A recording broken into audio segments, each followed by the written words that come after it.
Welcome to your chemistry classroom. प्यारे बच्चों, आज हम बात करेंगे second colligative property that is elevation in boiling point. Elevation, आप लोग जब ट्रिग्नोमेट्री के क्वेश्चन सॉल्व करते थे तो उसमें बनाते थे ना एंगल ऑफ एलिवेशन। तो वो एंगल हमेशा आप ऐसे बनाते थे कि एक ऑब्जेक्ट यहाँ पे है और ये कोई टावर की हाइट है, ठीक, ये इसका बेस है, तो जो एंगल ऑफ एलिवेशन है इसकी हाइट के साथ बन रहा है दैट इज थीटा। ऐसे बनाते थे ना। तो एलिवेशन का मतलब आप जब नीचे से एंगल ऊपर को देख रहे हैं, और एंगल ऑफ डिप्रेशन क्या होता था, ऊपर से नीचे को, वो जो एंगल यहां पे बनता था उसके कॉरस्पॉन्डिंग फिर आप इधर लेते थे, ठीक है। तो यहां पे भी जब हम एलिवेशन की बात कर रहे हैं means there is increase, elevated मतलब बढ़ गया है। तो elevation in boiling point, boiling point normal से ज्यादा आ रहा है। What does it mean? देखिए, बॉइलिंग पॉइंट क्या होता है? जनरली बॉइलिंग पॉइंट इज, ये वो टेम्परेचर है जिसपे किसी भी लिक्विड का वेपर प्रेशर बाहर वाले एटमॉस्फेरिक प्रेशर के बराबर आ जाता है। जितना प्रेशर उसके ऊपर एक्सटर्नली लग रहा है तो दैट विल स्टार्ट बॉइलिंग। तो that is called boiling point. जैसे वाटर का बॉइलिंग पॉइंट 373 केल्विन के ऊपर वाटर का वेपर प्रेशर एटमॉस्फेरिक प्रेशर के बराबर आ जाता है, मींस 1 एटमॉस्फेयर के बराबर आ जाता है and it starts boiling. Okay, अब डिपेंड करता है कि हम किस तरह का टेम्परेचर ले रहे हैं, किस तरह का प्रेशर को हम कंसिडर कर रहे हैं, क्योंकि जैसे जैसे आप हाई अल्टीट्यूड पे जाते हो एटमॉस्फेरिक प्रेशर लो हो जाता है। कि अगर प्लेन्स के अंदर इट इज 1 एटमॉस्फेयर तो एट हाइट्स, पहाड़ों के ऊपर it will be less than 1 atmosphere. तो वाटर का बॉइलिंग पॉइंट थोड़ा सा नीचे आ जाता है, ठीक है। तो देखिए, वाटर जल्दी बॉइल करना शुरू कर देता है। तो it was the definition of boiling point. अब होता क्या है, हम जानते हैं अच्छे say that vapour pressure of solution containing non volatile solute is always less than pure solvent, right. आप यही पढ़ते आ रहे हो वेपर प्रेशर के अंदर। इसका मतलब such a solution has to be heated to a higher temperature, जिसके अंदर हमने नॉन वोलेटाइल सॉल्यूट ऐड कर दिया, उसका वेपर प्रेशर हो गया कम, तो उसको 1 एटमॉस्फेरिक प्रेशर तक लाने के लिए हमें ज्यादा हीट करना पड़ेगा so that it may boil. So it has to be heated to a higher temperature so that its vapor pressure becomes equal to atmospheric pressure and make it to boil. In other words, अगर आप दूसरे तरीके से कहें तो boiling point, यहां vapor pressure की बात की, boiling point of solution containing non-volatile solute is always higher than pure solvent, that is elevated.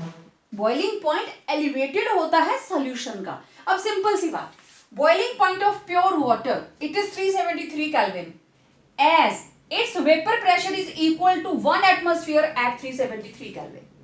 और अगर हम इसके अंदर शुगर डाल दें या सॉल्ट डाल दें तो वो बन जाएगा इसका aqua solution. Aqua solution of sugar और सॉल्ट, तो उसका boiling point it will be higher than 373 kelvin. Why?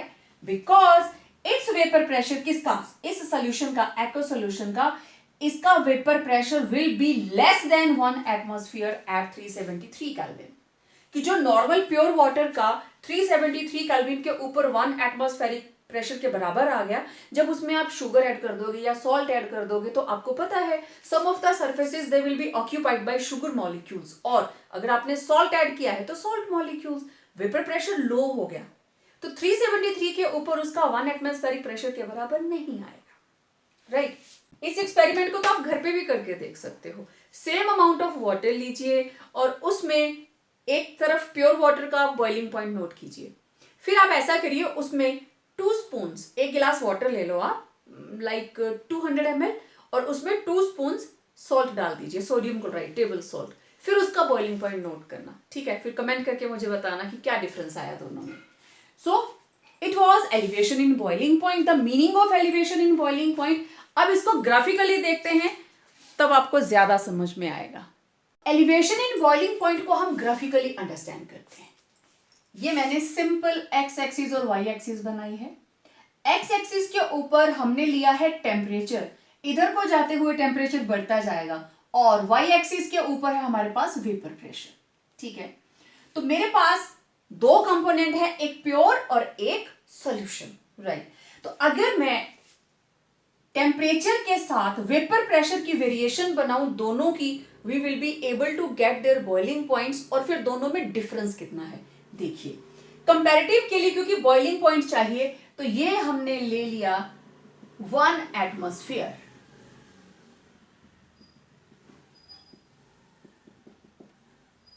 This is the value of 1 atmosphere.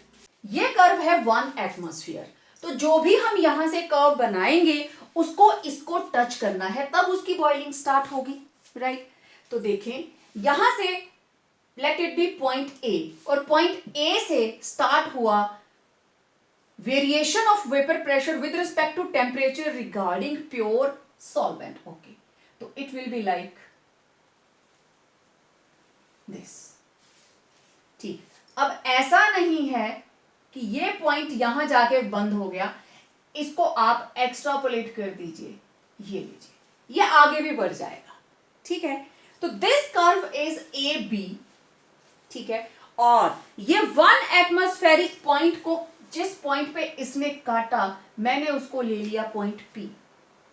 इसी तरीके से ये रहा प्योर सॉल्वेंट। एक और कर्व हम लेंगे, मैं उसको स्टार्ट करूंगी सी से, and this curve it will run parallel to it, ये इसके पैरेलल ही रन करेगा, and this stands for solution. ये कर्व है सॉल्यूशन के लिए। ये रहा पॉइंट डी, ये है पॉइंट डी। तो curve C D it is representing variation of vapour pressure of solution, और curve A B it is representing vapour pressure of pure solvent. अब जहां 1 एटमॉस्फेरिक प्रेशर के साथ ये जुड़ा, दिस पॉइंट इज क्यू। अब point P को आप नीचे एक्स एक्सिस के ऊपर टच कीजिए, ठीक है। पॉइंट पी के कॉरेस्पॉन्डिंग जो टेम्परेचर हमारे पास आएगा, इधर है वेरिएशन ऑफ टेम्परेचर, तो इसको हम नाम देंगे टी नॉट बी। ये जो सॉल्यूशन है, अब देखो सॉल्यूशन जिस टेम्परेचर के ऊपर जाके बॉईल कर रहा है, that will be known as T B, ठीक है। दोनों में गैप कितना आया देखो, साफ दिखाई दे रहा है difference. This is known as delta T B, and delta T B किसके बराबर होगा? This is higher temperature, T B minus T naught B, मतलब it will be boiling point of solution minus boiling point of solvent. This is delta TB क्या है? This is elevation in boiling point. यहीं से निकालोगे आप। Elevation कितनी हुई? जितना सॉल्यूशन का बॉइलिंग पॉइंट था माइनस इसको कर दीजिए। ग्राफ के ऊपर टेम्परेचर उधर को वेरी कर रहा है, तो क्वाइट ऑब्वियस बड़े वाले टेम्परेचर में से भी उसको माइनस करेंगे। और सी डी कर्व ये हमेशा प्योर सॉल्वेंट से नीचे रहेगा, क्योंकि vapour pressure of solution is always less than pure solvent.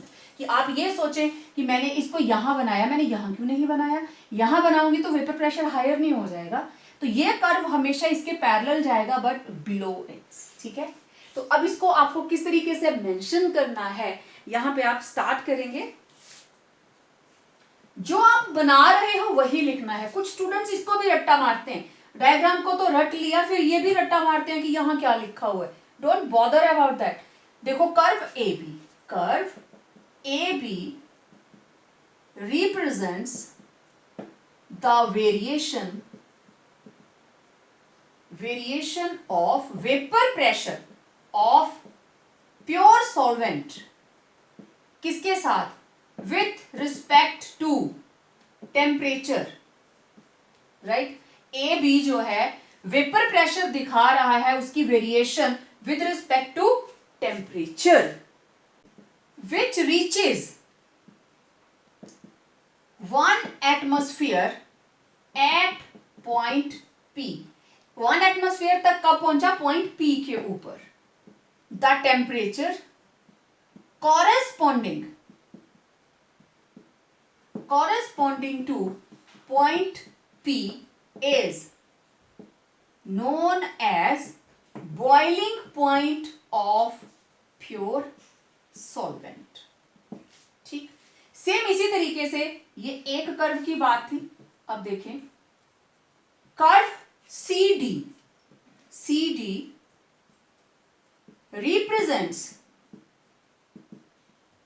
variation of vapor pressure of solution containing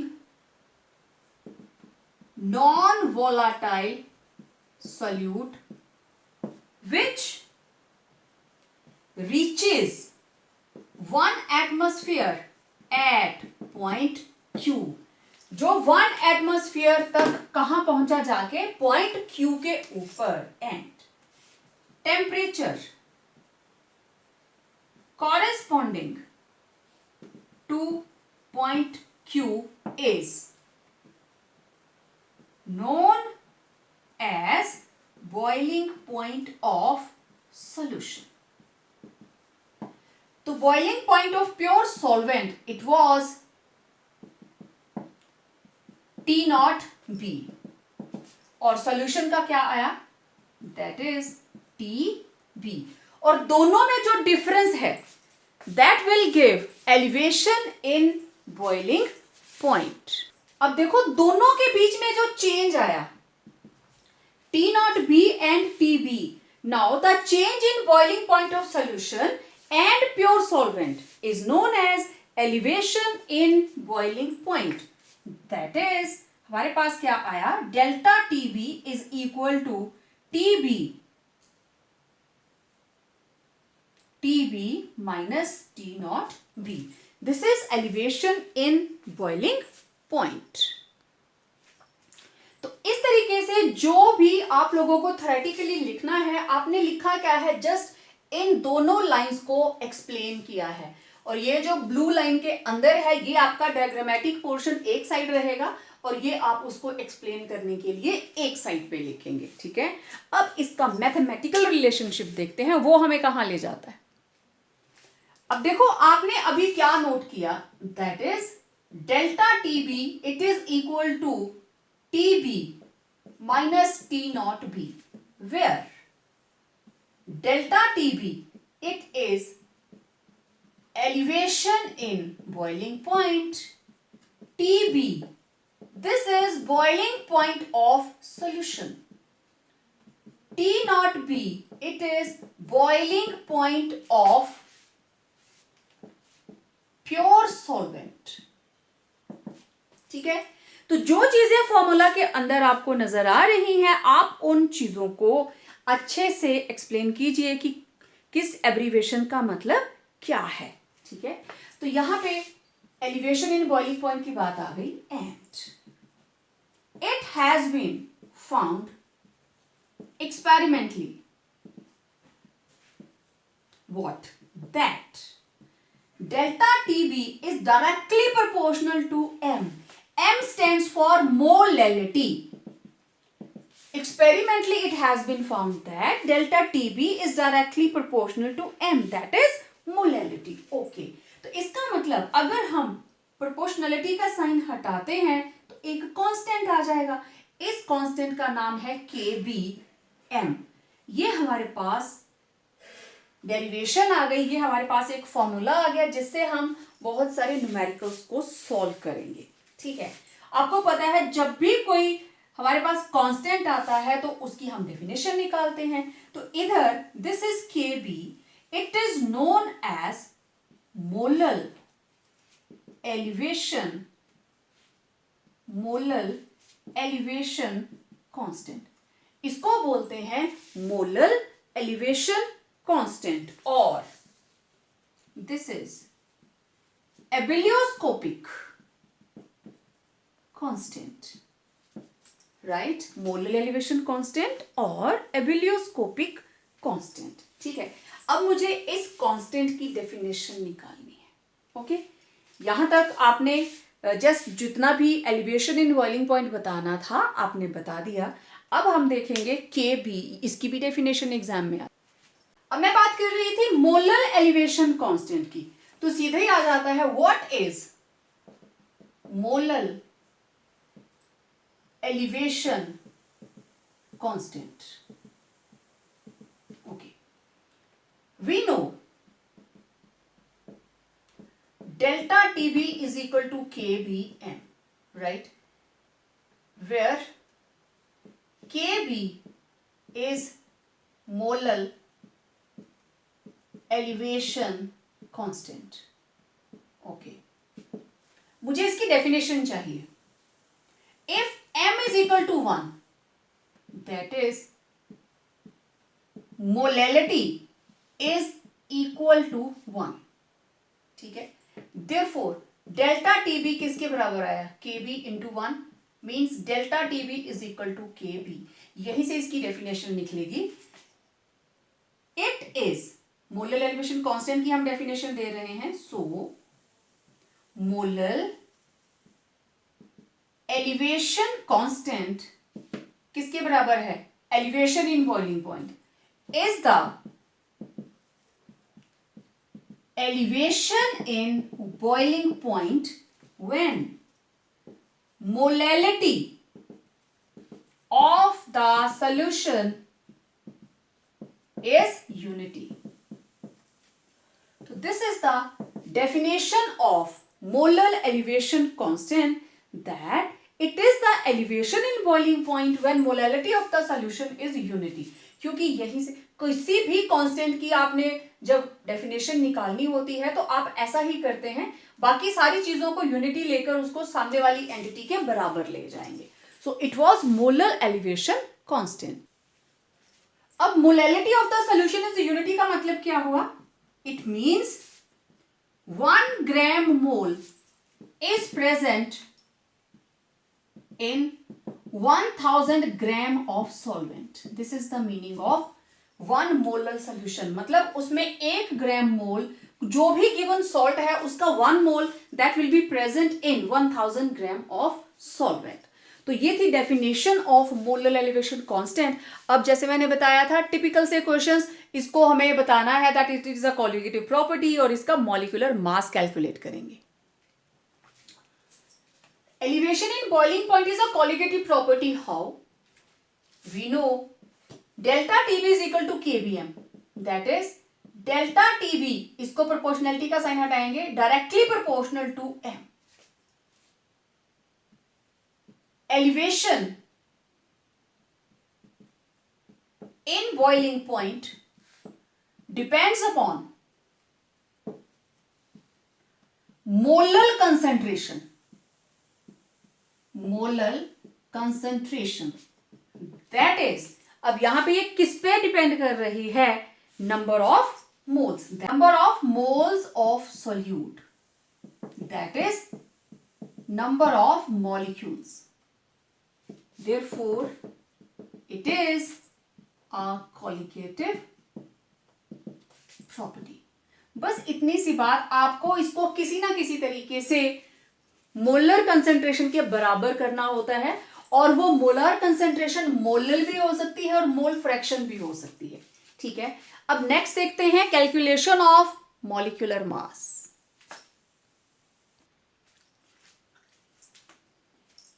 calculate molecular mass of solute from elevation in boiling point. Okay, again we know delta TB is equal to KBM. Right. Graphical presentation से भी आप इस चीज को लिख कर आए हैं. नाउ M क्या है? Molality. And molality it is equal to number of moles upon mass of solvent in kilogram. तो आप इसका फॉर्मूला कैसे लिखते थे? Molality it is equal to number of moles किसके बराबर होंगे? Given mass upon molecular mass divided by mass of solvent upon 1000. Mass of solute is equal to WB. Molar mass of solute is equal to MB, right? Therefore M will be equal to WB upon MB into 1000। अब देखो मास of solvent किसके बराबर होगा, WA। ठीक है,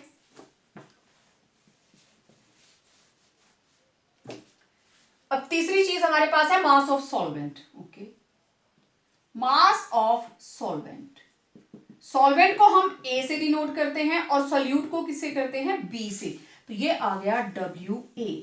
ठीक है, तो फॉर्मूला हमारे पास क्या बन जाएगा, इधर मोलैलिटी की वैल्यू लिखेंगे, M is equal to given mass upon molar mass into 1000 upon mass of solvent. It was the equation 1। ठीक है, इस वैल्यू को पुट करेंगे इक्वेशन 1 में। Put the value of molality in equation 1। तो इक्वेशन 1 क्या बन जाएगी, delta TB it will be equal to KB WB upon MB into 1000 upon WA। एक हमारे पास ये फॉर्मूला बन गया जिससे हम न्यूमेरिकल्स निकालेंगे। अब निकालना है MB, देयरफॉर MB किसके बराबर होगा, KB WB upon delta TB। MB आप इधर ले गए, डेल्टा TB इधर आ गया, इंटू 1000 अपॉन WA। तो ये सारी की सारी चीजें हम इधर लिखकर आए हैं, तो इसको बार बार लिखने की जरूरत नहीं है। लिखना आप चाहे तो लिख सकते हो, where WB mass of solute, MB molecular mass of solute, KB it is molar elevation constant and WA is mass of solvent। तो इस फॉर्मूला से आप आसानी से मोलर मास ऑफ सोल्यूट निकाल सकते हैं। आप मोलैलिटी की वैल्यू डायरेक्ट भी पुट कर सकते हो, मुझे कोई प्रॉब्लम नहीं है, लेकिन जिन बच्चों ने पीछे कंसेप्ट नहीं किया होगा उनके लिए बताना जरूरी था। अब कुछ न्यूमेरिकल्स देखिए, न्यूमेरिकल की वर्डिंग देखो, a solution containing 12.5 gram of a non volatile electrolyte substance in 175 gram of water gave boiling point elevation of 0.70 kelvin. Calculate molar mass of the substance के भी आपको गिवन है। Okay, a solution containing 12.5 gram of non-volatile electrolyte substance in 175 gram of water। Okay, इसका मतलब WB कितना given है, 12.5 ग्राम, WA कितना given है, 175 ग्राम। ठीक है, 0.70 क्या है, boiling point elevation, means delta TB it is equal to 0.70 kelvin. Calculate molar mass, और आपको KB भी गिवन है, KB is equal to 0.52 kelvin kilogram mole inverse. तो KB के यूनिट्स रहते हैं केल्विन किलोग्राम पर मोल, और केल्विन की जगह पे कई बार होता है degree Celsius kelvin mole inverse. ठीक है, अब जो जो हमें दिया है पता क्या करना है, MB। ओके, तो यहां पे मेरे पास पहले हम सिंपल फॉर्मूला लिखेंगे, delta TB is equal to KB WB upon MB into 1000 upon WA। तो सबकी वैल्यूज यहां पुट कर दीजिए। मैं बिल्कुल नहीं कहूंगी कि इसको पहले ही उधर ले जाओ, नो प्रॉब्लम एट ऑल। ये रहा 0.70, KB is 0.52, WB is 12.5, MB मुझे निकालना है, दिस इज 1000 अपॉन 175। ओके, अब इसको कट करने के लिए वैल्यूज पुट कर दी। अब MB को इधर ले आते हैं, MB will be equal to 0.52, ये नीचे आ गया 0.70 इंटू 12.5 इंटू 1000 अपॉन 175। इस डेसिमल से ये डेसिमल कैंसिल, इसको हटाया और नीचे 10 लगा दिया। इसको मैं आगे ले लेती हूं, तो MB it will be equal to 52 divided by 70, decimal से decimal cancel, 125 upon 10 into 1000 upon 175। ये जीरो कैंसिल, ये जीरो कैंसिल। अब ये देखो 25 के टेबल पे 25 5 जा 125 और ये आ जाएगा 7। अब हमारे पास क्या बचा? 52 एज इट इज है, आगे क्या है 10 इंटू 5 50 डिवाइडेड बाय 7 7 जा 49। इसको मल्टीप्लाई करें, ये आ गया 5 2 जा 10, 1 कैरी हुआ, 5 5 जा 25 प्लस 1 26, एक जीरो और डिवाइडेड बाय 49। तो 2600 को आप डिवाइड करेंगे 49 के साथ, 5 9 जा 45, 4 5 4 जा 20 प्लस 4 24। तो ये गया 5 पे, ये है 15 150। Again it will be nearly 53, 3 9 जा 27, 2 3 4 जा 12, 12 प्लस 2। ओके, तो नियर अबाउट 53 आंसर आ रहा है। आप इसको डेसिमल प्लेस में भी निकालना चाहे तो आप निकाल लेना। तो it is MB, it will B 53 grams mole inverse. तो इस तरीके से आप molar mass of solute calculate कर सकते हो। सिंपल है, जो कुछ गिवन है उसको लिखते जाइए, वैल्यू पुट करिए, फिर जो कटता है काट दीजिए, अदरवाइज आप इसको डायरेक्ट सॉल्व कर लीजिए। आप चाहे तो जैसे थोड़ी ज्यादा कैलकुलेशन हो जाती है, you can take help from logarithm, क्योंकि लॉग टेबल एग्जाम के अंदर मिलता है। Calculator is not allowed but log table is allowed. Next देखिए, on dissolving 3.24 gram of sulphur, मैं साथ साथ लिखते जाऊंगी, मतलब WB is given 3.24 grams in 40 gram of benzene, WA is 40 gram. Boiling point of solution was higher than that of benzene by 0.81 Kelvin। मतलब ये था प्योर, ये है सोल्यूशन। तो सोल्यूशन का बॉइलिंग पॉइंट प्योर से 0.81 केल्विन ज्यादा है, मींस दोनों का डिफरेंस इतना है। तो प्योरली आपको दे दिया डेल्टा TB 0.81 केल्विन। स्टेटमेंट को ध्यान से सुनना है, वो बोल क्या रहा है। KB, okay, this is 2.53 kelvin kilogram per mole. Okay, what is the molecular formula?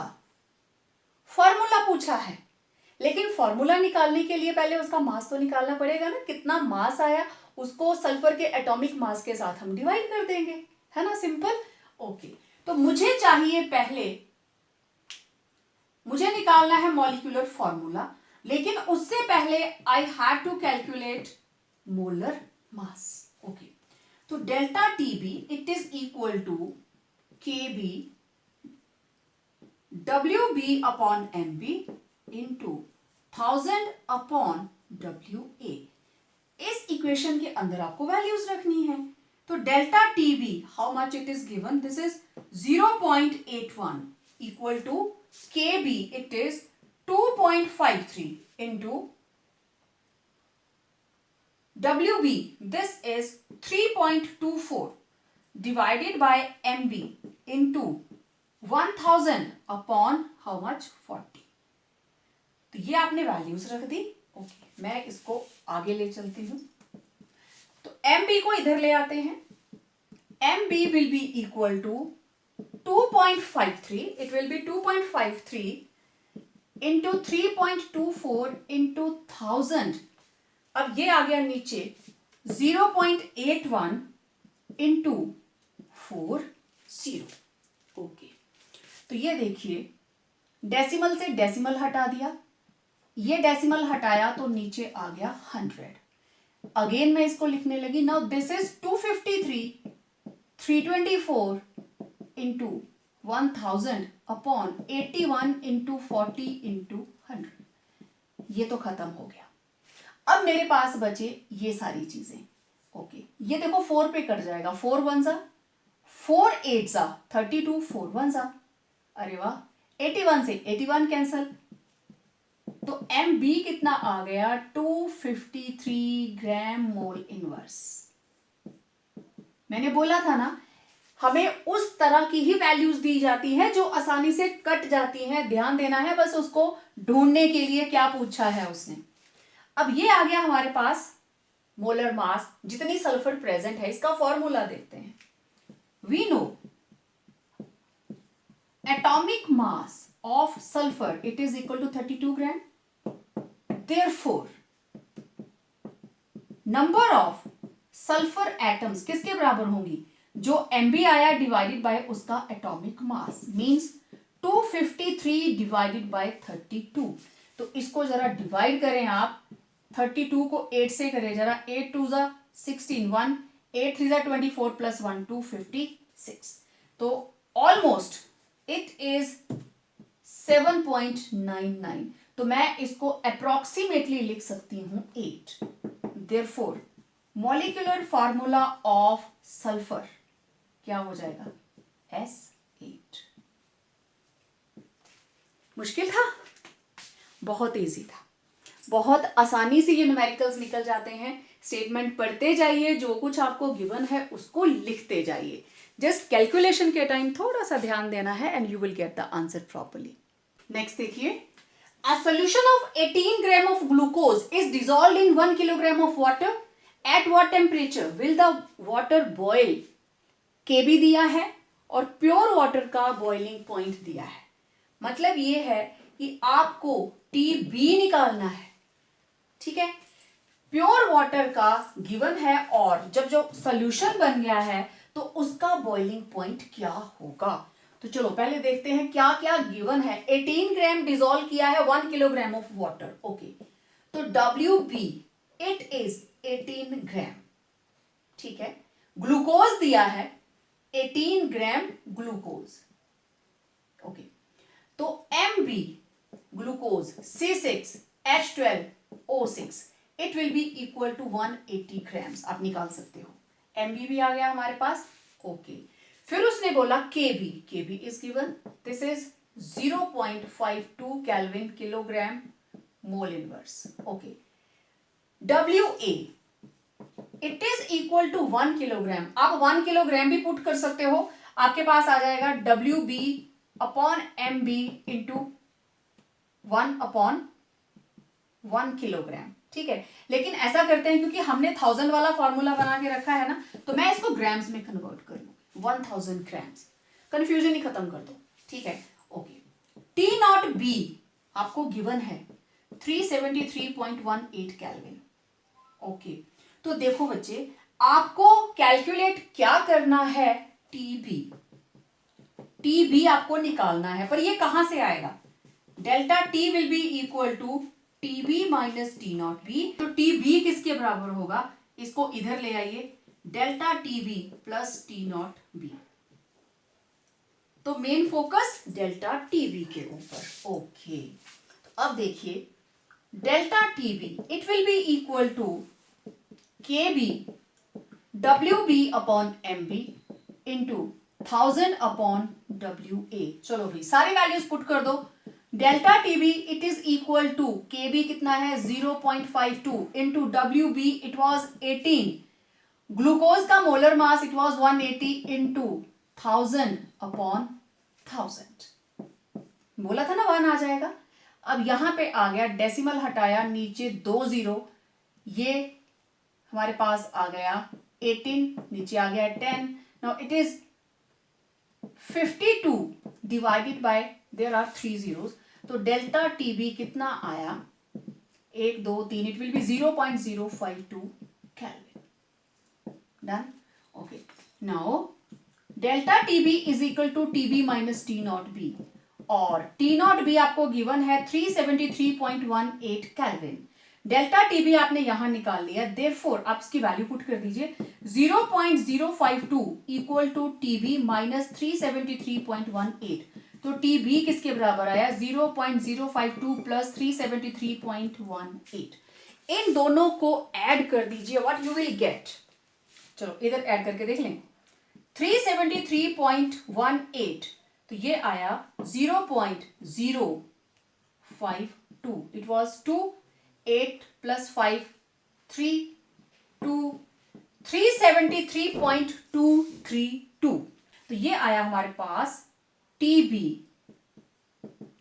373,232 kelvin. और आप सिंपल लिख सकते हो TB it is 373.23 kelvin.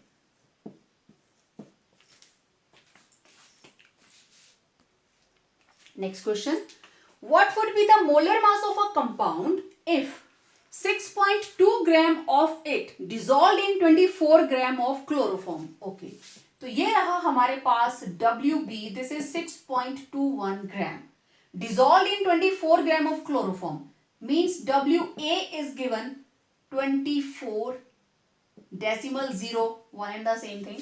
To form a solution that has boiling point, solution का boiling point is TB, this is 68.04 degree Celsius, and boiling point of pure chloroform means delta T naught B, it is 61.7 degree Celsius. KB is also given 3.63 degree Celsius per molar solution, right? Okay. अब हमसे पूछा क्या है, उसने molar mass पूछा है, लेकिन आपको पता है जब हम मोलर मास निकालते हैं तो इधर मुझे डेल्टा टीबी की वैल्यू पुट करनी पड़ती है, डायरेक्ट नहीं दी, ये दोनों वैल्यूज दे दी है, ठीक। तो पहले तो मुझे ये निकालना है, तो delta TB it is equal to TB minus T naught B. TB कितना है 68.04 माइनस 61.7, तो 68.04 61.70, तो ये आ गया 4, ये बन गया 3, 7 में से 1 गए 6, तो इट विल बी 6.34। तो डेल्टा टीबी की वैल्यू आ गई 6.34 डिग्री सेल्सियस, ठीक है।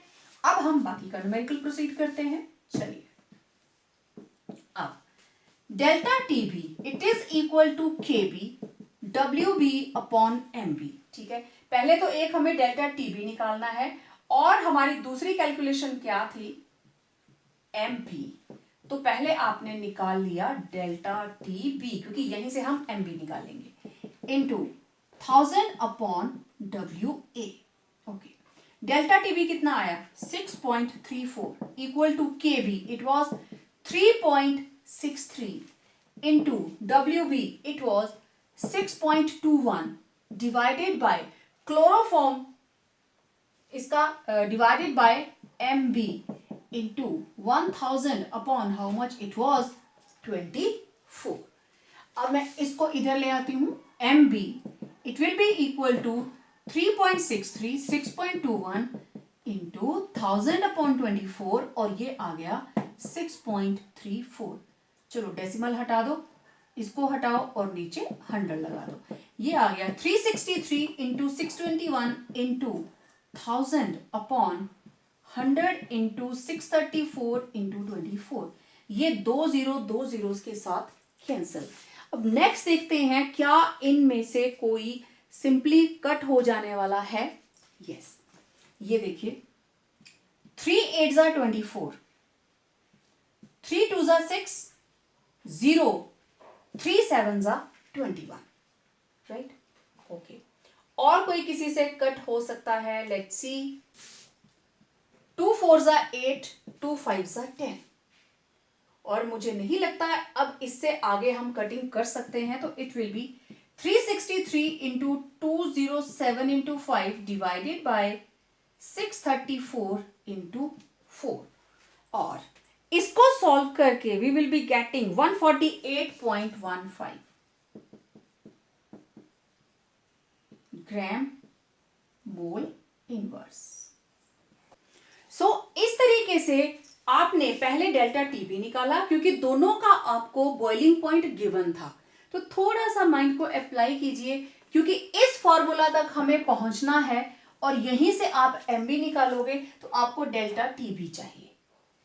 इसका रिवर्स, जब आपको सॉल्यूशन या सॉल्वेंट का बॉइलिंग पॉइंट पूछा जाए तो आप ये निकाल लीजिए, क्योंकि दोनों में से एक आपको गिवन होगा, तो आप रिवर्स चलेंगे। तो गिवन जो कुछ था आपने नोट किया, MB निकालने के लिए डेल्टा टीबी निकालना था पहले, उसको निकाल लिया। आफ्टर दैट सबकी वैल्यूज को पुट कर दीजिए, सिंपलेस्ट तरीके से आप इसको सॉल्व कीजिए and you will get the answer. So it was all about elevation in boiling point. Her type का न्यूमेरिकल जो पॉसिबल था मैंने आपके साथ शेयर किया, साथ साथ में सॉल्व किया। Do practice this numericals. इसके अलावा जो आपकी एनसीईआरटी के अंदर और भी न्यूमेरिकल्स दिए हैं उनको सॉल्व कीजिए, और कोई दिक्कत आती है तो do ask me. So that's all for today's video. See you soon in the next video and we will talk about depression in freezing point.